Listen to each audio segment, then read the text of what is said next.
दी गई, उनको मंत्रालय दिए गए, उनको क्लीन चिट दी गई। और क्योंकि वो सिंह साहब बार बार कहते हैं, और मैं समझता हूं कि इस देश के मीडिया ने कुछ लोगों को जबान दी है।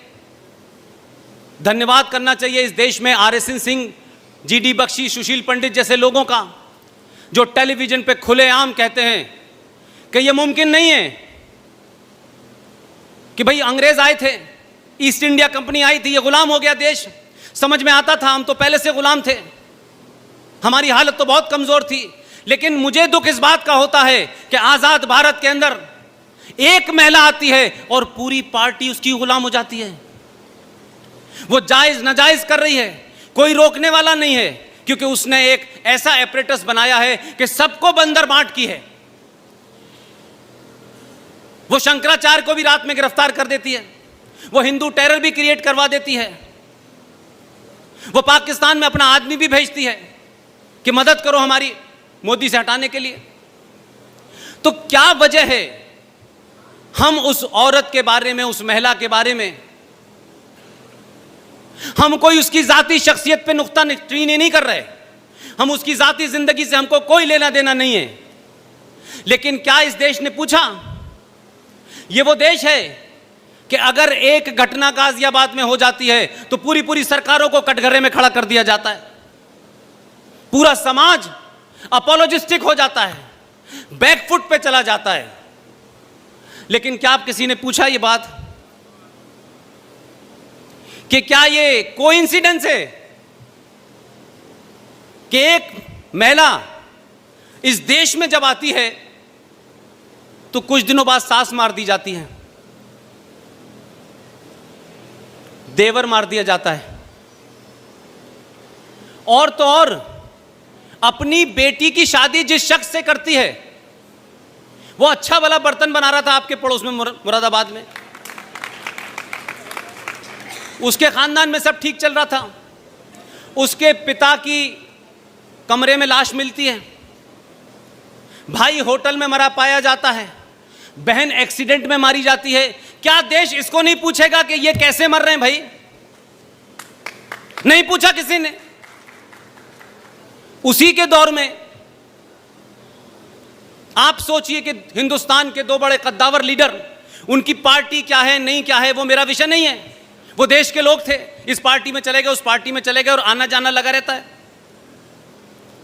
एक माधवराव सिंधिया का नया जहाज जिसमें देश के 5 पत्रकार बैठे हुए थे, उसमें हवा में क्या हुआ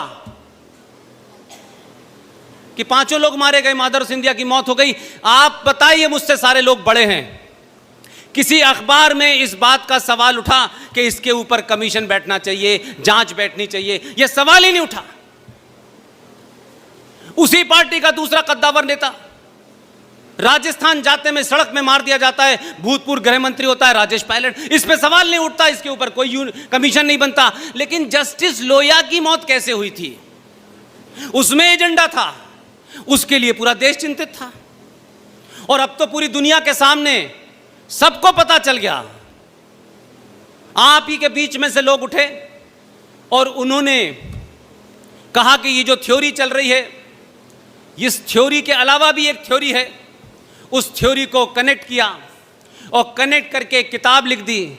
और एक हमारे दोस्त ने उस किताब के ऊपर एक फिल्म बना दी और वो फिल्म आप सबके सामने है। उस फिल्म के अंदर जितने भी तथ्य दिए गए हैं वो 1100% सच्चे हैं, ओरिजिनल हैं, कोई मैनिपुलेशन नहीं है। और उस फिल्म का नाम है ताशकंद फाइल। आप देख लेंगे उसको जाकर के, तथ्यों और कागजों के साथ देख लेंगे। 40 देशों से उसमें साक्ष्य जुटाए गए हैं, तब वो फाइल बनी और 2019 में पता चला कि भाई शास्त्री जी की मौत कैसे हुई थी। तो मैं ये मानता हूं कि अगर आप अलर्ट होते हैं और समाज जाग जाता है तो फिल्में भी बनती हैं, किताबें भी लिखी जाती हैं, सवाल भी उठते हैं। और अब तो ये लग रहा है कि कहीं ऐसा ना हो कि अभी तो हिंदू टेरर थ्योरी के पिताजी अंदर गए हैं। मैं अभी सिंह साहब से 3 दिन से कह रहा हूं कि हिंदू टेरर थ्योरी के पिताजी तो किन्हीं और कारणों से गए हैं, वो भी मामला आएगा, वो अलग बात है। लेकिन चचा दिग्गी सुनाई नहीं दे रहे आजकल कहीं, उनका कोई बयान नजर नहीं आ रहा। वो कहीं किसी महफिल में किताब का रिबन काट नहीं रहे, किसका रिबन काट रहे हैं ये पता ही नहीं चल रहा।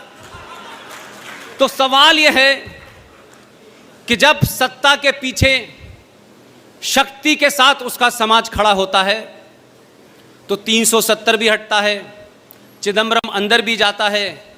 और थोड़े दिन की बात और है, आज 28 तारीख है, 30 तारीख को अखबार के घोटाले में जो बेल पर हैं उन पे भी कार्रवाई शुरू होने वाली है।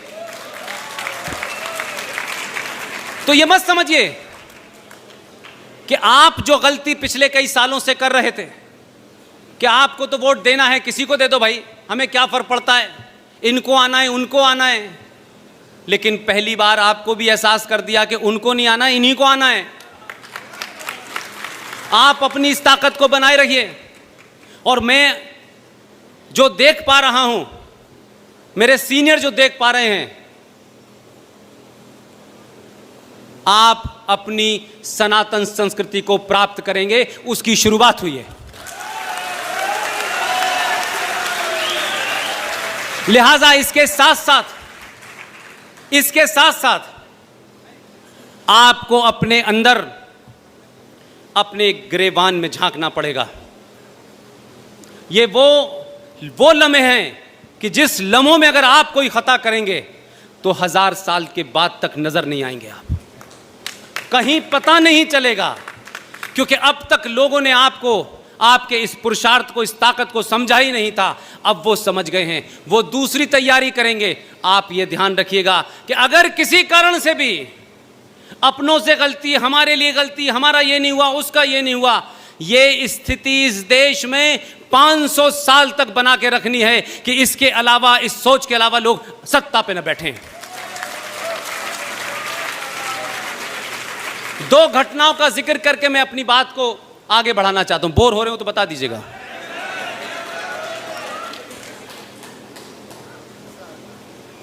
मैं अभी बॉम्बे गया, वहां एक निहायत पढ़ी लिखी और इसी उत्तर प्रदेश की बहू थी। वो उन्होंने मुझे टेलीफोन किया कोई महीने 1.5 महीने पहले। तो जम्मू कश्मीर के सिलसिले से कुछ दलितों का भी एक सिलसिला है, वो पहले भी मैं आपके सामने बयान कर चुका हूं और वो इससे जुड़ा हुआ है।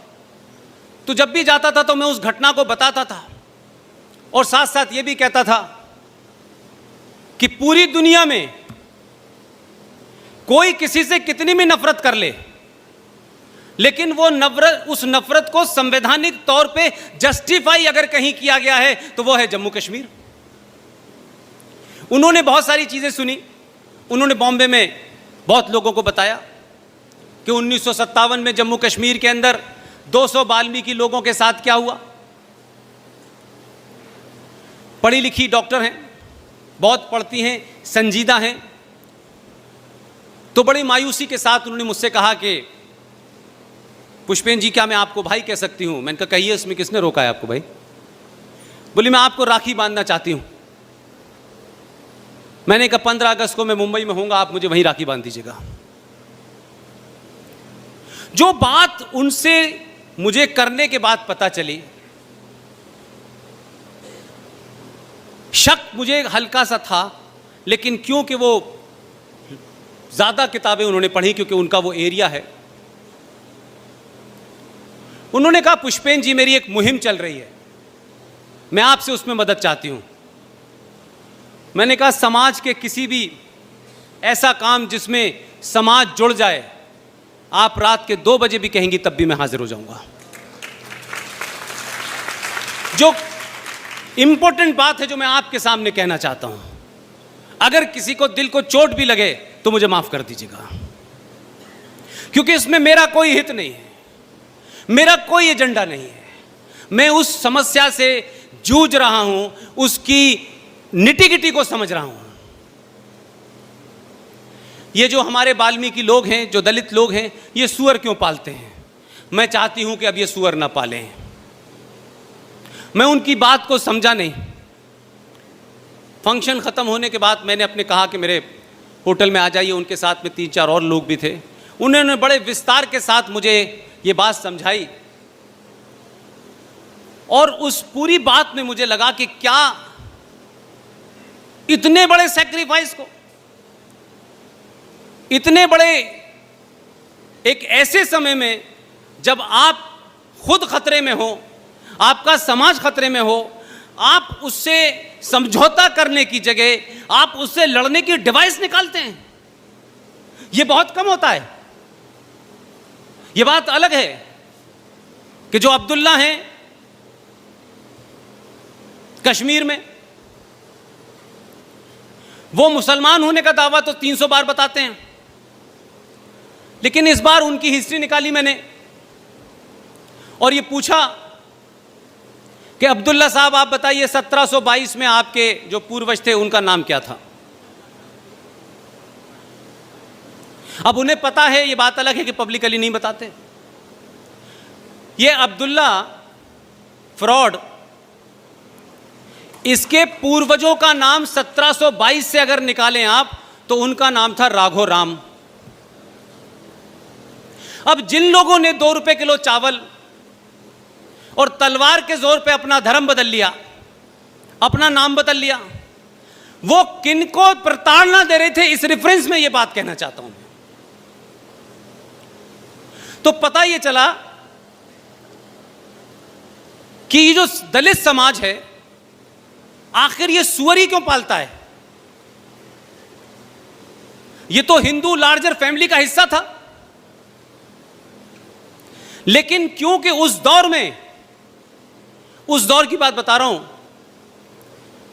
उस दौर में इनकी महिलाएं बहुत खूबसूरत होती थीं और उसका जीता जाता प्रमाण यह है